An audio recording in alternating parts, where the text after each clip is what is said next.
I'd like to share 6 great practice concepts that work really awesome for coming up with fun and interesting ways to get better at odd meters.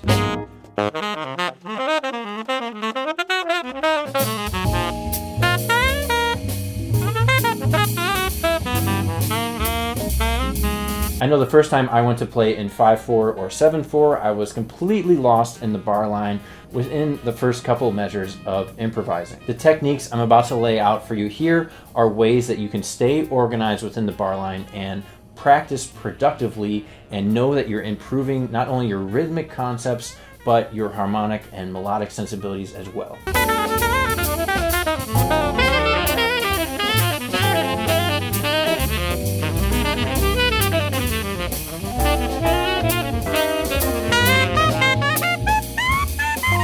This video is specifically about the tune T for 2 and how to solo and improvise over a 5/4 version of T for 2. First technique I like to do is to come up with a fixed rhythmic figure, and this simply means that you're going to play the exact same rhythm for every bar of the chord progression. We're going to use a fixed rhythm of 4/8 notes, 1/4 note, and 4/8 notes, and that's going to be our 5-beat rhythmic figure. Let's check out how this works over the chord progression. 1, 2, 3, 4, 5. 1, 2, 3, 4, 5.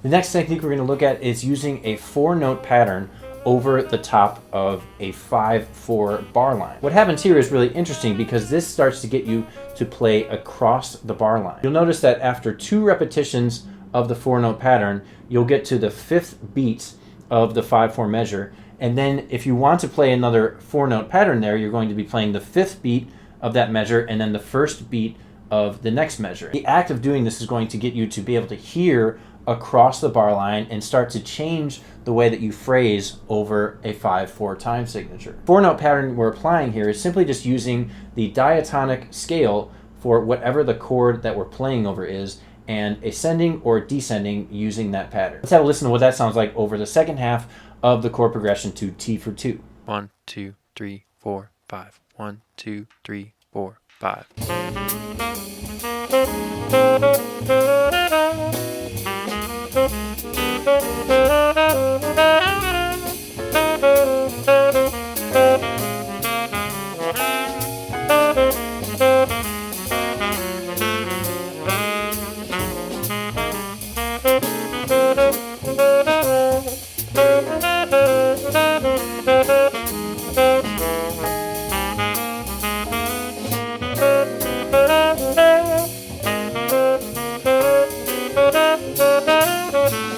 The next concept we're going to look at is bebop phrasing over the top of a 5/4 time signature. Read along with this bebop chorus and see if you dig some of these lines. 1, 2, 3, 4, 5. 1, 2, 3, 4, 5.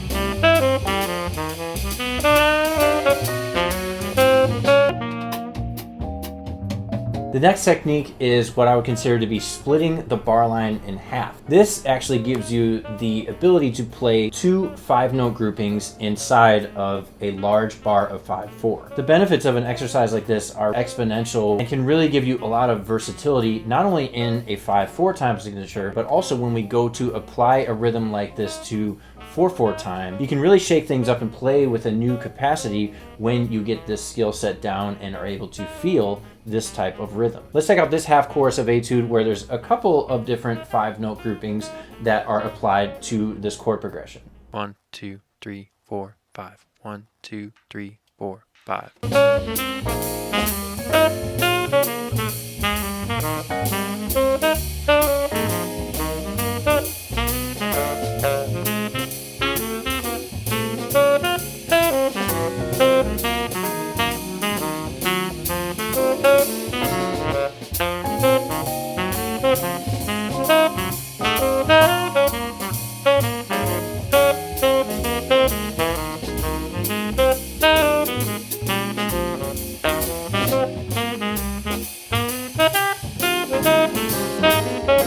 For practice concept number 5, we're just going to play a quarter note every other beat, and it's going to have a similar effect for allowing us to play over the bar line in a way that sounds natural and gives us more freedom over 5/4. If this doesn't make sense yet, it'll totally make sense after you hear this exercise. 1, 2, 3, 4, 5. 1, 2, 3, 4, 5.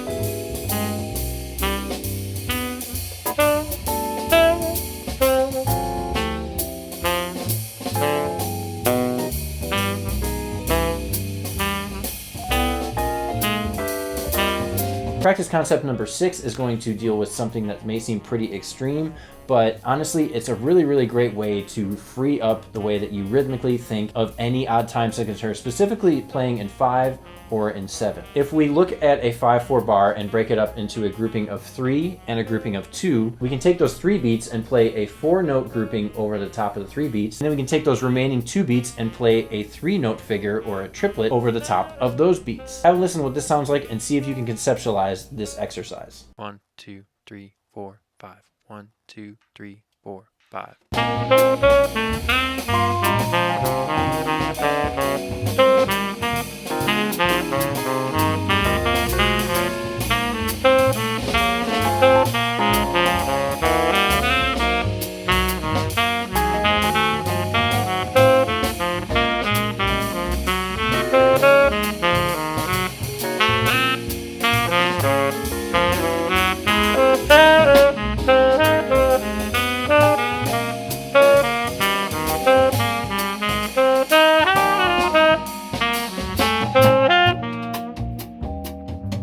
I'd like to leave you with a little tenor battle done by a great tenor saxophonist living in New York now, who's going to the Manhattan School of Music by the name of Andy Peterson. I originally met Andy because he entered the Boston Sax Shop case drawing that I did not too long ago and was the winner of the case. I checked out his playing. He's a remarkable improviser, and I asked him if he would do this video with me, and he graciously accepted. Shout out to Andy. Thank you for the awesome playing and doing this video with me. Hope you all enjoy. Here is our rendition of Jack Flash. It's a contrafact I wrote over the chord progression to T for 2 in 5/4 time. 1, 2, 3, 4, 5.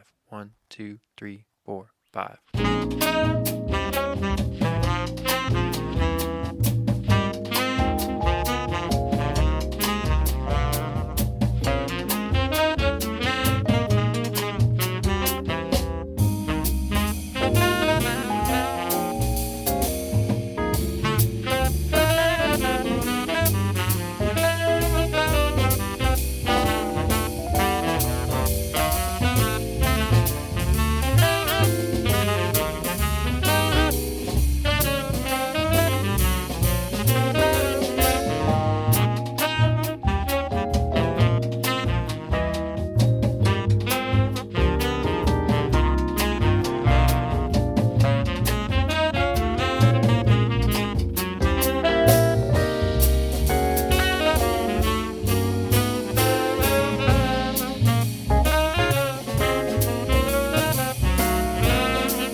Bye.